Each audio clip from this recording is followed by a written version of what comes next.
Okay, idol. Dito ako ngayon na mamaya ito mga hakutin ko pang mga basura. Ito. May ko pang hakot yung basura.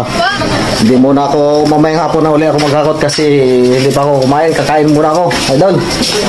So mamaya pa, babalik pa ako sa bayan dahil may bibiliin pa ako mga gagawin kong kalan. Mga kuksingkan, yan ang bibiliin ko mamaya. Para makapag-ipon ng katunti. Andito nga ako ngayon sa tabi at layo, idol. Ayun mga tropa.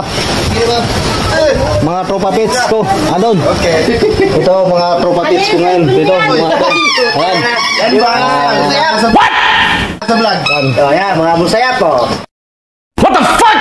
Mga kasamahan ko yan. Ay makikita na ito sa ating channel Sikboy Tikal. Dito ako ngayon sa tabing atlaya dito sa kubo-kubo na ginagawa sa malapit sa bahay ko. Dahil yun ang service ko, tinakpan ko muna kasi kahapon gustong sumakay. Hindi naman natuloy kasi nasira yung aking timon. So may mag-arkila sana kahapon, hindi natuloy. At saka malakas pati ang alon kahapon. Amihan.